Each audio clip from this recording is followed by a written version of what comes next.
Hey, this is Otter here, and I'm on vacation today, so I'm gonna just try and catch up on some community casts that I've been meaning to get to. So thank you to everyone who sent me a replay. I have community casts here from Mr. Samber. We've got another one from Demogod, and EXO gave me a replay, and also Pervasia. So lots to look forward to. I'm gonna just jump into it, and we'll go through them one at a time. So this one's from Amber. She says how to own dwarfs. So she's come up with some pretty good dwarf busting builds, and she's done a few of them as Vampire Coast. I mean, I think Vampire Coast might be one of those factions that matches up well against dwarf, at least the traditional style of dwarf that we tend to see again and again and again in quick battle and on other sort of in other tournament sort of formats. The reason being that I think Vampire Coast matches up very well. They have access to Sirens, which are armor piercing ethereal units that cause a leadership debuff. Sorry, well, yeah, because of the tear, and they also have melee attack debuff, which is even more important against the low melee attack of Dwarf. But yeah, if you take a look at this is a different flavor of a dwarf troll build, I guess, where you just go all in on shooting. She doesn't have even any units to prevent the dwarves from just pushing up and cutting her up, I guess. So I lost you. Does she have that Summon Knights? Let's just pause for a sec. Does she have that Summon Knights Errant ability on her? Yeah, Damn Knights Errant. So I guess that's her interrupt idea. So if the dwarves push out and challenge her shooting, then she would summon the Knights Errant and just get them to buy herself a little bit of time. She also has the Vampire Fleet Captain, again with some summons, with the drowned whatever, drowned dead. So again, if the dwarves push out, they're gonna have to chop through that first, and the idea is that you just bring more guns than the dwarves, and you force them to push out of their little dwarf box that they like to make. If you have more guns than them, then you force the dwarves to be mobile, and in general, dwarves don't like being mobile. I've seen this type of build uh, also being able. The Empire can run something similar because they have access to so many different flavors of shooting. Skaven could probably also do something similar to that as well.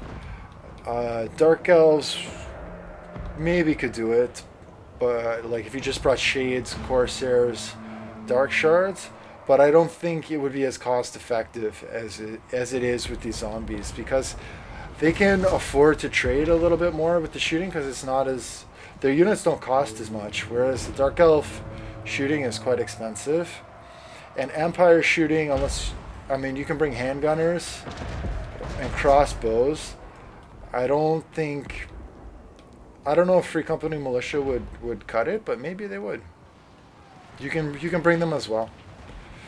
Anyway, we're talking about Coast here. I'm gonna try and focus on this matchup. What you can see is the range of these handgunners, or the zombie gunnery mob, is 145, and actually that's the exact same as the Thunderers. In the Thunderers, they have AP shooting, as do the Gunnery Mob, but the Gunnery Mob only have 15 armor, and the Thunderers, on the other hand, have 80 armor. So it ends up being a bit more cost effective for these Gunnery Mob because these dwarves are paying for AP shooting that they're not really using against the Vampire Coast. And maybe they would have been better off with just Quarrelers in this matchup. I'm not sure why you would bring so many Thunderers in a matchup against the Vampire Coast. I think that was a mistake in the army select. Um, there were some scurvy dogs here for some backline harass. They've been just trying to muck up the cannons and stuff. Well, the Vampire Coast artillery was firing away. You'll notice that there's 3 carronades in the back, which are focusing down one cannon on the door side. And so far, they've disabled, there you go, just one of the artillery pieces. So they're not super accurate, it doesn't look like, but in aggregate, with the 3 versus 1, they are going to pull ahead on that. So dwarves should have realized by now that they definitely need to push out, but it's not going to be easy because they probably don't have enough units to lock up all of the shooter units at the same time. And remember that Mistress Amber still has access to summons, which she hasn't used yet. And she's just waiting for the dwarfs probably to commit to pushing out. I'm going to fast forward a little bit because I think we understand the general strategy, and I have some other replays I want to get to. But you can see the Shade Wraith Gunners doing some really good work on these Norgrimling Ironbreakers, cutting them down. Belegar Ironhammer is sort of in no man's land. These Iron Drakes also, they have not been very aggressive in pushing out. They've been sort of sitting in the back. They're going to try and get in here, but so far not too much going on. So I just want to highlight these Carronades have focused in on the Norgrimling Ironbreakers now that the artillery is out of the way. So that's a pretty good option. Looks like the Norgrimlings are going to check their satchel charges. They'll connect with the gunnery mob, but they did very little damage, surprisingly. I've had experiences where those Norgrimling Ironbreaker charges have absolutely melted my units of executioners as a Dark Elf player, so I'm surprised to see these gunnery mob take so little damage, but they are in a skirmish formation, so maybe that helped them out there. We do see the Iron Drakes getting in on this unit of gunnery mob. They do have a speed of 26 versus a speed of 23 on the gunnery mob hand cannons. So these hand cannons are not going to be able to kite the Iron Drakes. And the Iron Drakes should be able to get in some shots. But Amber is trying to delay the inevitable here. And the Longbeards will for sure cut those up pretty well. Over on this flank, you can see that the Longbeards have been mucked up with the Damned Knights Errant. And the Dragonback Slayers have responded in kind. This unit of Iron Drakes has gotten in on the gunnery mob and is doing some very strong damage to that unit of gunnery mob, but it is taking some fire in return. So I lost her Direfin. I like Dire. It seems to make more sense to me, but anyway. She's cutting Belegar. Meanwhile, Belegar is getting chipped away at by some gunners, slowly but surely. The Shade Wraiths are shooting broadside into, I think, Longbeards or Dragonback Slayers. I'm not entirely sure. Over here, Iron Drakes are being focused down. Their leadership is very low, and I think Mr. Jamberg is going to try and just get them off the field. She still has a lot of summons with this Vampire Fleet Captain. Probably she could be putting a few up here just to screen the gunnery mob a little bit. I think maybe if she were watching this replay, that's something she would have liked to do earlier. But she is microing pretty intensely here, trying to get a bit of separation from Belegar, who is going in here and seems to be able to crumble some of these units, but he is getting chipped down, slowly but surely. It's going to take a while to cut him down. Over here, the Ironbreakers are just about finished, getting shot up by the gunnery mob. So I think Amber is doing a good job of taking the high value targets off of the field first. One might be tempted to shoot at these Thunderers in the back, but actually the Norgrimling Ironbreakers are much more costly, and I guess getting them off the field is probably more economical to do that earlier rather than later. So Alastra Deerfin is popping Fog of the Dam, but Belegar has got some pretty high melee attack in spite of that. Revenge Incarnate, plus 44 melee attack, so he is going to get in some hits there. He does have high melee defense as well. He should be able to outduel Silastra Deerfin without too much trouble, but Silastra can heal up and Belegar cannot. And Silastra can also kite, and Belegar cannot really close that distance, so he's going to be chasing her all over the map and taking shots broadside while that's going on. Over here, the Thunderers are pretty low on morale. The cannons have redirected their fire. Actually, the cannons are sniping out Belegar and doing surprisingly a good job of hitting him. I'm surprised that they're having so much accuracy at shooting out an individual entity on foot and such a small target as well. But those zombies have been practicing their aim, and yeah, Belegar is no more. So maybe that's something worth trying. Trying to snipe footlords with cannons. I haven't experimented with that much. I don't really like artillery or bring artillery, but it's an option. Okay, here's another way you can own dwarves, apparently, from Mistress Amber. It looks like it involves bringing... Oh, this is owning Esdorfs. So you bring a ton of artillery, and then a couple ethereal units to muck things up. And debuff? Does she have the debuff? What is? Let's see. What does she have on these things? She's got rune of slowness. Okay, that's cool. Rune of slowness. Yes, speed control, movement control is very important for the dwarves, and probably there's another slow here. Yeah, wrath and ruin. So wrath and ruin, and then 2 slows. All right, let's see how it goes. So just nothing but artillery. Wow, this is pretty bold. Is she going against the same opponent? Maybe. I'm seeing a very similar build, except this time he's brought some hammerers. But he's still very, very tight. Oh, he's got Ungram and Felix. And there's a cannon in the back. I don't know if he thought 1 cannon would be enough against Dwarf, but yeah. Oh, there's a unit of Vanguarded Ekron miners over here. That's interesting. But they're being shot. And I don't... Oh, she's got an organ gun. Wow, that's shooting broadside into them, and it's erasing them. I don't think they're even going to reach the artillery crew. You look at their leadership just going down. So Amber, I think, wisely choosing her targets and trying to get this Vanguard pressure off of her first, and then she's focusing in on the other things. So for Dors to deal with this, they probably would have needed some gyrocopters, perhaps. Slayers would have worked as well, or just a lot of miners. But you do see the King Lun Iron Hammer going in here on the hammerers and showing the hammerers who's the real hammer. Just trying to bog them up. If you are the dwarf player, you need to force path your way through that. But he does have the speed debuff. I guess it's a constant. So it would be harder to kite that. Over here you see some balling up going on. This is exactly what Amber wants. She wants these units to ball up around the individual entities. Working like a charm. Balance bar is still dead even. She's running out of time for the artillery pieces to fire. But so far so good. And they are spread. They are spread pretty wide. Amber's leadership's getting pretty low. Yes, it looks like most of this dwarf infantry is not even going to reach the artillery in time, which is pretty pitiful. But yeah, the slows are just preventing them from getting to where they need to be. Runelord taking matters into his own hands, pushing up on the hammers, again trying to get them to ball up. Whenever you have these individual entities, you have the balling up that goes around them, and then that's pretty much it.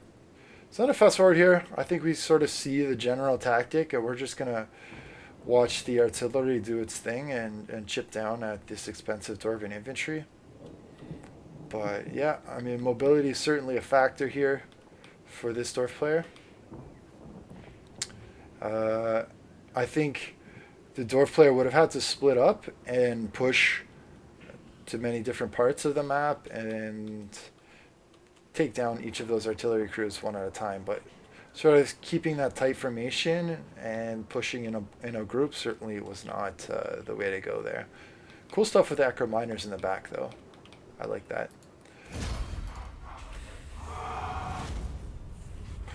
So thanks to Amber for 2 replays. She shows how you troll dwarfs and how you troll as dwarfs against dwarfs. So yeah, we're going to move on to the next one. This is featuring Mew for you as dwarfs and Demogod as the Empire versus EPC Atomic and Tomato both as Skaven.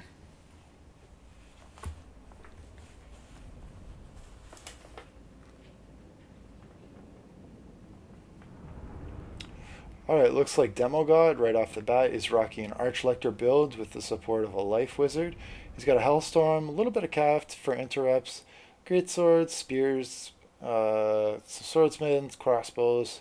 So pretty traditional sort of Empire army. Balanced build, very much in the spirit of the game. And he's got his Hellstorm for fun, I guess. The dwarf player he is with, he's got 4 cannons, so definitely going to be looking to take that artillery fight. Some miners to screen, a lot of miners, and that's pretty much it. So I do think this cannon is obstructed by the crossbowmen, so that's something you have to be mindful of. If you're working with an ally, you want to make sure that you're not blocking your ally's line of fire, because right now this cannon can't even shoot, which is a shame because it's getting buffed anyway right now, anyways. But yeah, a little mistake there in the deployment. But the cannon's pushing up, is screening out and protecting the Hellstorm. This Rattling Gun weapons team is being focused by the Hellstorm, it looks like. Meanwhile, the cannons are focusing in on the Zap Zap Orb Lightning Cannon. And they'll trade cost effectively. Usually, I think against Dwarf, you probably want to leave the Warp Lightning Cannons at home. Ditto against Empire. They're just going to get shot by the Dwarven cannons and the Empire cannons. I think in this matchup, Skaven needs to commit to being the aggressors. And, oh, look at this nice stuff here. Rear charge by the Zindler's Rykard, catching out. Maybe, well, certainly one plate clock catapult. I don't know if the other one had routed here from the Zindlers or if that was from the cannon crews shooting in, but I think that's the Zindlers. So really nice micro by Demodude there, catching out 1 or 2 artillery pieces. And then with just 3 Warp Lightning cannons here, more play claws, but yeah, like I said, I think if you're Skaven going up against Dwarf or going up against Empire, I think that's the one matchup where you really want to commit to being the aggressor. Leave your artillery at home, get on your high horse, move across the field and start chopping things up. You have tons of tools to deal with Dwarfs as Skaven, and likewise with Empire. So there's no reason to feel glued to your artillery and an artillery trade, which will not be cost effective for you. Over here, Skaven Slaves and Miners are getting mixed up. The Miners are pretty scrap in terms of combat stats, but they'll have enough to beat the Skaven Slaves. Warlord, cool stuff. You don't see that too often. He's pushing in. Gonna try and make his presence felt. Excuse me. Oh my gosh. Against I don't know what.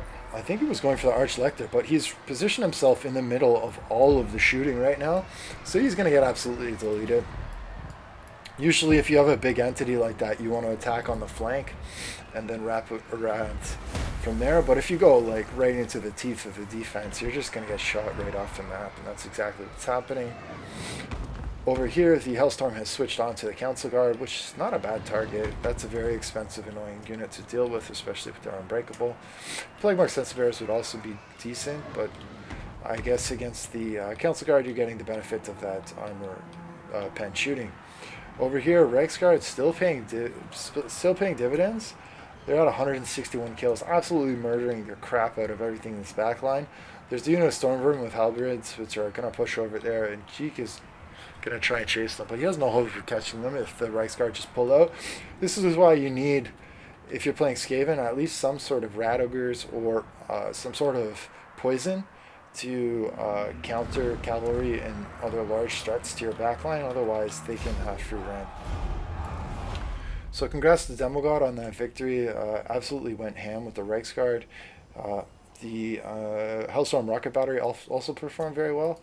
And Mew, I think, bringing the engineer and the cannons was certainly the right choice. Only criticism, I guess, or recommendation, let's put it in the positive light, would be just to make sure that they're not obstructed early on in the fight. Good stuff. What else we got here? Skaven versus Dwarves. This one's from Exo, so I'm looking forward to this one. So we have a fairly typical Exo type of build. He seems to like to go fairly infantry heavy. He's got 2 chariots, and I'm assuming a plague furnace with the priest. Maybe not. Maybe not. No, just on foot. On the plague priest, just fervent tide for some summons. He has a pretty standard kit from Claw with the Warp Lightning and all of that. There's Plague Cloud catapults and some Rattling gun teams and some Deathglow Bombardiers. And on the dwarf side, we have cannons, gyrocopter, slayers, a wall of dwarf warriors, and quarrelers in the back, with some giant slayers hidden away. So remember what I said about Skaven taking the initiative and pushing up? Well, Exo's doing that, so this is good. These Deathglow Bombardiers are currently stocked. Very cool stuff with the Skitter Leap, as are the Doom Flares. Very nice, so that they're not going to be focus fired by the cannons while the other things are getting into position. I think maybe for the Deathglow Bombardiers that might be more relevant. For the Doom Flares, you could probably just keep them out of range for now until the infantry's in position. This is clearly a smart dwarf player because he's turned off the fire at will and he's decided not to shoot his cannonballs into the Skaven slaves, which is, I think, the right decision. He could possibly push up his dwarf warriors a little bit. If the death globes get in range of the cannons, that's going to cause them some problems. Granted, once they get into that mid-range area where they can check the death globes, they can also be counter-fired at by the quarrelers and by the action of the gyrocopter. You will notice that Exo pulled his crew off of the Plague Hawk catapults. He's remanned them, and he's hoping that the cannons won't notice that they've been remanned. We will see.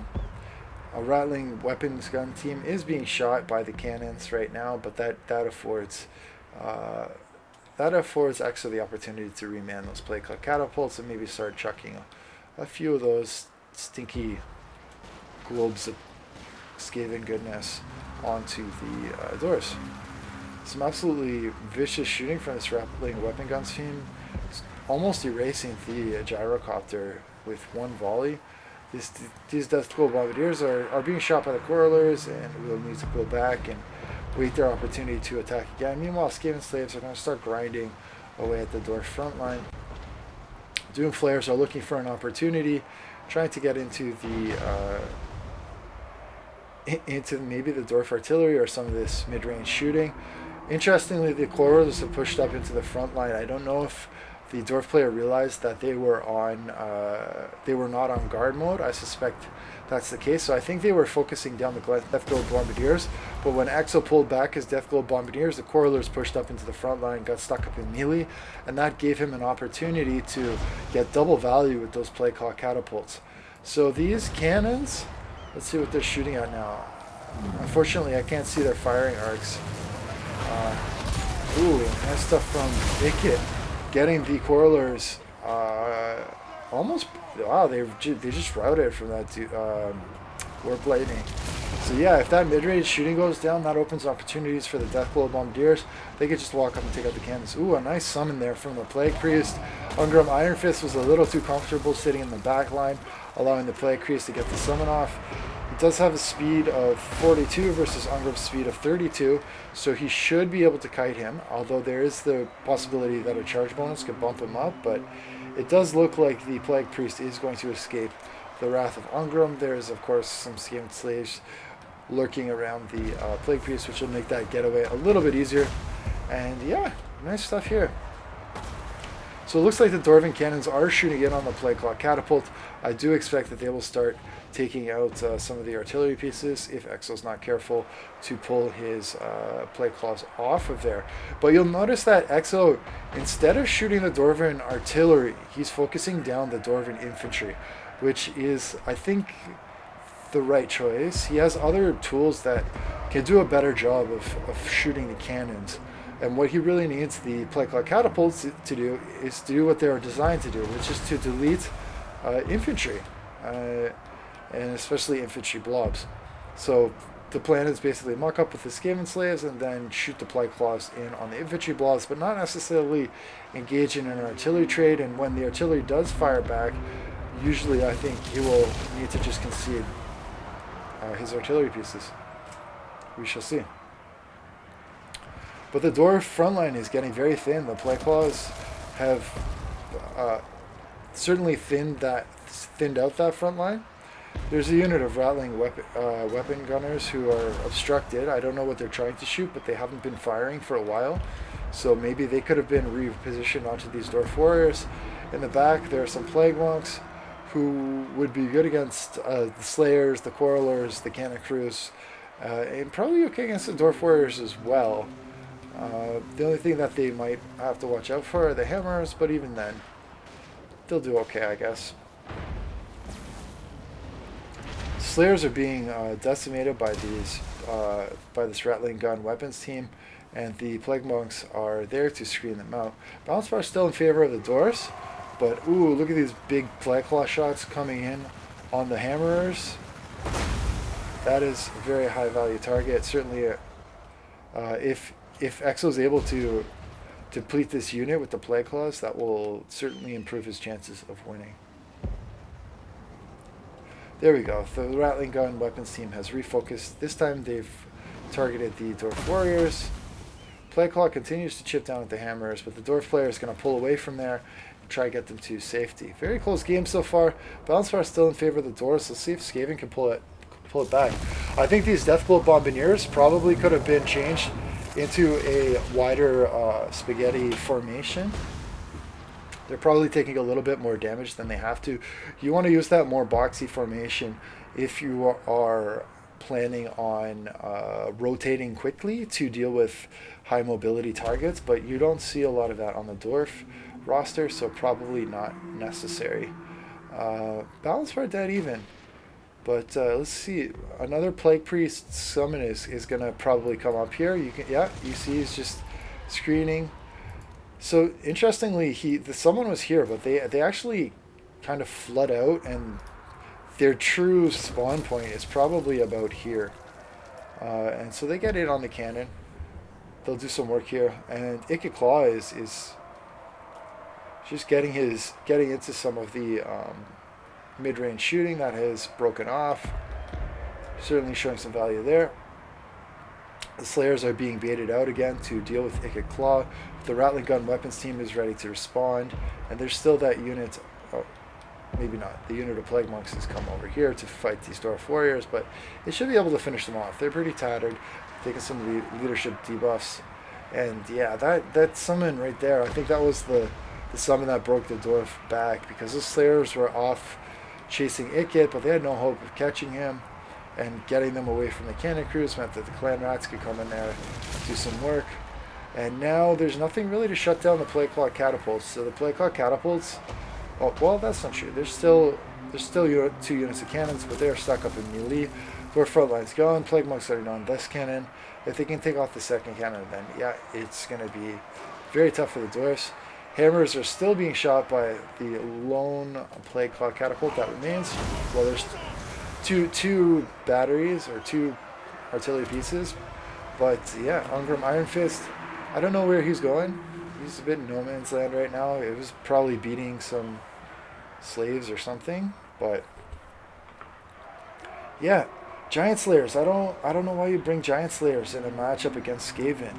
You're paying for AP armor damage or weapon you're paying for AP weapon damage, but there's nothing on the Skaven roster. Well, I guess the Doom Flares. You could say, yeah, for the Doom Flares, I can see that because it has heavy armor, and I guess a lot of Skaven players would bring them, and certainly Exo did here. So, yeah, the Giant Slayers are a risk for that, but the Plague Monks are going to be very much in their element fighting against Slayers and Giant Slayers.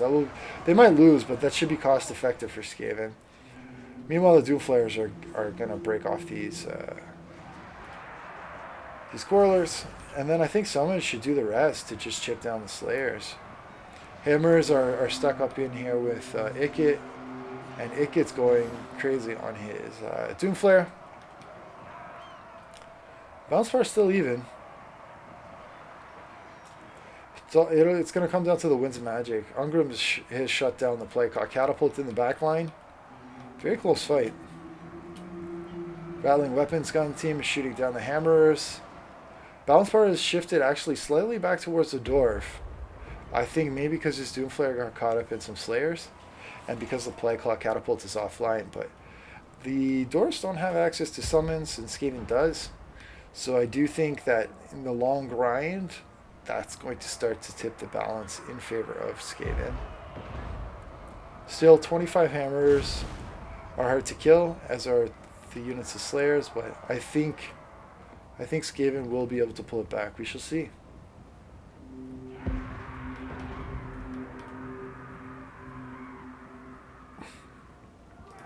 Interesting not to see Felix in this matchup. Maybe some players still haven't realized that the free LC is available now, but yeah, I think Felix is a really good choice on a Dwarf roster now because he makes the Dwarf heroes just so tanky and hard to deal with. The Cannon Crew is just about to break from Ikit. Over here, the Slayer Hammer combination has ground out last little bit of infantry on this side. But the Deathglobe Bombardiers are shooting in. They're going to break off these Dwarf Warriors. Slayers are almost fully depleted. I think maybe even the Plague Priest can just cut them off. He doesn't have amazing combat stats, but he's still a hero, so the hero's a hero. And yeah, Deathglobe Bombardiers, well, maybe they can shoot up these hammers. I don't know. Balance Bar still is very heavily in favor of Dwarfs, but I mean, if this guy can kill this unit of Slayers, pull up some more summons, this unit can probably take out this cannon in the back. I know they're slaves, but look at the leadership on that cannon. And cannon crews are not really known for their fighting prowess. Over here, ooh, nice volley from the Deathglobe Bombardiers. Rattling Weapons Gun team also shooting in on these Giant Slayers. Doing a lot of damage. It's going to need to spread out because the Giant Slayers have a lot more speed. It looks like they hit their charge animation, but this is what I'm saying. The Plague Priest, just in time pulling out the Clan Rats. Clan Rats are going to get in on the Giant Slayers. Again, it's going to be cost effective. We'll see if he can scuttle away in time with these Rattling Gun weapon teams. They certainly don't want to be on these Giant Slayers any longer than they have to be. Ikit Claw is going to start hitting some Slayers. And just, yeah, mowing them down. 2 units, 3 units, or 2 models, 3 models at a time. He won't do too badly as long as he isn't stuck in combat. Ooh, that Slayer just had a bad day. Gonna fast forward a wee bit here. Balance bar shifting in favor of Skaven. But Plague Priest, man, this Giant Slayers plus the Plague Priest took a lot of... Well, Plague Priest plus the Summons did a lot of damage on those Giant Slayers. I think the Deathglobe Bombardiers probably got into combat. Now it's just Ungrim. Ungrim's going to get cycle charged and shot. Ooh, vicious. That Rattling Gun weapons team has paid its dues. Probably has a couple chevrons now. Yeah, it's got 2 chevrons as well on its way to a 3rd chevron. Plague Monks are going to come muck things up. And again, shooting Ungrim. See if it gets its 3rd chevron. I believe. You can see the XP meter just charging up. Maybe not. They're going to go in and commit. Yeah, they ran out of ammo.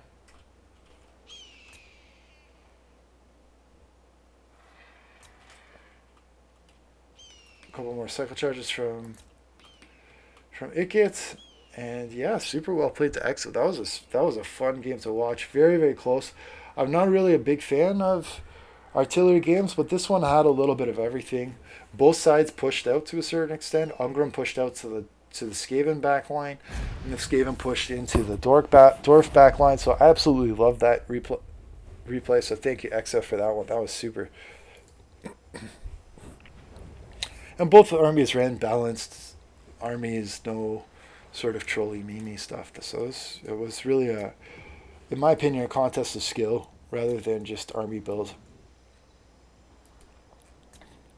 Okay, this one we've got Napa as Dwarves, Pervasia as Vampire Coast, Nemesis Vampire Counts, and Matthias as Wood Elves. Should be fun.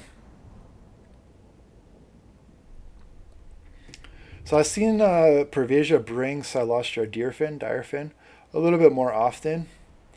And I really like her. I've seen Amber bring her as well. I think she gives you so much flexibility, and she just seems wildly cost effective for what she can offer. She has access to 2 melee attack debuffs, which can debuff melee attack to -52. She can drop 2 or 3 different vortex spells. She's got access to Summon Knights Errant. I mean, she's ethereal, so she ignores a lot of physical damage. There's just so much to like about her. The only thing that I think she's really vulnerable to is magical shooting, and actually the Waystalkers on the Wood Elf roster do have access to that, and I think are probably the hardest counter to Silostra Deerfin. I've been able to troll Vampire Coast players really hard with the Waystalkers and the Glady, but we're not seeing that this time. Actually, wow. So Pervasia has brought Silostra Deerfin on the Rotting Promethean, which is an uncommon choice because you lose that Ethereal, and it makes your Lord a big target, but we'll see. We've got Lamprey's Revenge and Rotting Promethean Gunnery Mob, mixture of Gunnery Mob over here, Deckhand Mobs, and then in the back there's some Scurvy Dogs and Fellbats. Over here the Dwarfs are going to be anchoring, I guess, their artillery. Going to be shooting in on some skirmish cav, trying to pull these giant slayers away from the effects of that missile cav. Cannon's going to shoot in and try and punish those skirmishers. We'll see. There's maybe better targets they could be shooting at, but not yet. I think obviously the Forest Dragon is going to be a choice target for those cannon crews, but they are, I guess, trying to screen out these skirmishers first. There's a lot of infantry down here just hiding on the underside of this ledge.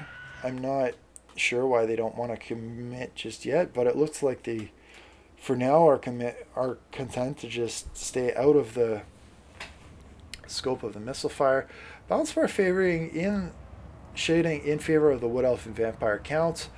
Direwolves with a bunch of chevrons are going to get in here and start mucking up some Quarrelers. I don't know how they would do it with all those chevrons. Melee attack 30. Are they going to be able to, lose them decisively? It looks like they're doing pretty good against the Quarrelers. Algrim and the Runesmith are going to get in there, but oh, look at this. 2 nice charges from the Dire Pack and more Dire Wolves getting into the cannon crews. That is a devastating loss for the Doors.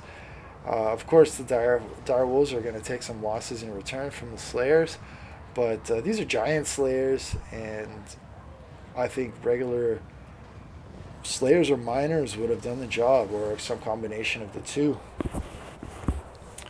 You probably don't want giant Slayers fighting against dire Wolves, but yeah. Over here, Glade Riders, HP, and Tips are shooting in at the Dwarf Cannons and absolutely deleting them off the field. The Iron Drakes with Troll Hammer Torpedoes, looks like they're repositioning. They're going to start shooting in at the skirmishers. But yeah, Dwarf has lost all of their range capabilities. And I think their biggest problem was they didn't bring any mid-range shooting. So they had no answer to this these skirmishes. Actually, that's not true. They had 1 unit of Coilers, which would be the answer to the skirmish cav, I suppose. But they probably needed a little bit more. Deepwood Scouts are pushing up here. They're going to be taking some shots into the rear of the Longbeards. So Dora's just all in all, just having a crappy time. But Coast is wrapping around, and they are going to start putting pressure on this back line. Over here we do have 2 Necromancers, probably both with Raised Dead. Oh no, just batteries. So all they have is the Forbidden Rod, so they're just going to be trying to buff the Winds of Magic and just get Manfred going ham with his Spirit Leech and Raised Dead and other things like that. Spirit Leech did get a nerf in the last patch. So it's not as strong as it once was. It should do well still against the Runesmith and Ungrim. If the Dwarves had Felix, that would have been the pressure release from Spirit Leech, but not the case here. Terrorgeist's going to beat up some Fell Bats, going to get support of Manfred. He has nothing really to fear in terms of anti-air shooting.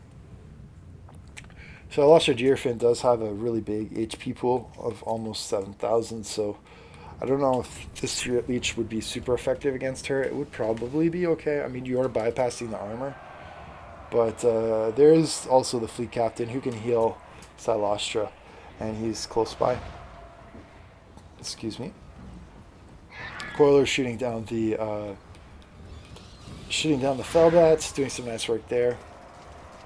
Or sorry, shooting down Manfred. The Fellbats are on the Coiler's team.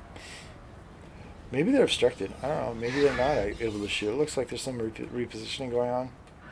But yeah, the Fellbats are dropping, and now the Corlors can shoot unobstructedly, if that's a word, freely. Direpack and Wolves still just ravaging the Dwarf backline. Dwarfs are just, they're all over the place. They don't really know what to do right now. I guess they settle on just blocking up this Wood Elf artillery. You do see the Wildwood Rangers getting in on the Longbeards, but these are way too many units to commit here. All you need to do is push up the Wildwood Rangers and maybe the Swordsmith. But the War Dancers are not even in contact, I don't think. They're just stuck in the back here. That's going to open up opportunities for Salastra Deerfed to drop some big Vortex spells, and she's licking her chops coming into range here. So I don't know what the Wood Elf player is microing right now. Maybe he's focused on this skirmish cav, shooting at the Giant Slayers, and he's certainly doing some good work there. And the Deepwood Scouts Ditto are doing some good work there. But over here, they have Knights Errant getting into the back line. Scurvy Dogs getting into the back line. There's no back rear cavalry here to protect the Wood Elves. So they're 100% caught with their pants down. Here goes another big summon. She's going to pop out those running Prometheans, get in the rear charge. And once everything's pinned in place, there's the ship. And there is deletion of an entire army. 5 units gone. Wait, 1, 2, 3, 4, 5, 6 units erased. And the balance bar just completely shifted off of that one cast. I mean, that's why you can't ball up, especially against Salastra. Oh my goodness. Running Promethean Gunnery Mob are chasing after these Glade Guard, but these Glade Guard need to fan out so that they're not all being focused, so they're not all being attacked. Terror guys came in to interrupt. They get tied up on the Scurvy Dogs. Running Prometheans are going to fall back. They realize that they're a little bit too far or extended and stretched thin. Salastra is just laughing right now. She's decided to take a vacation after her good work with that ship summon.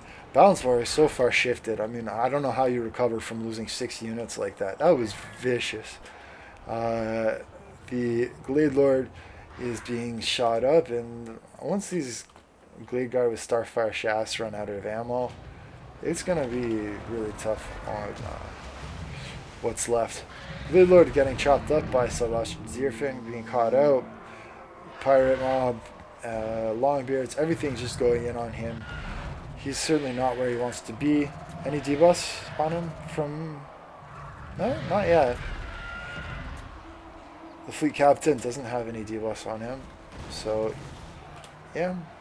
Manfred got stuck in some Longbeards here too. I don't know, maybe he was trying to dive those Troll Hammer torpedoes.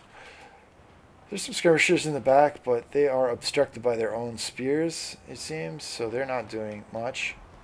There's maybe 1 model that's firing, or 2 models, but not a big deal. Glade Lord is dead. And so I'm going to fast forward to this now. I think Balance Bar is so far gone. We'll just watch the end. Terrorgeist stuck in Rotting Prometheans. He seems to be losing that fight. Oh, it's pretty even. It was kind of going both ways there, but slightly in favor of the Rotting Prometheans. Surprised at how well they're doing there. Banny's got caught up, and he's down. That's all she wrote. So I hope you enjoyed that. Look at these. Look at the kills on Salastra. This was in a real game too. That's not against AI. Oh my goodness, Pervasia, you outdid yourself with that one. 404 kills. That was disgusting. Thank you for sending that replay. I certainly got excited by that in ways we won't discuss on camera. Okay, hope you had a good day, and we'll talk to you later. Bye.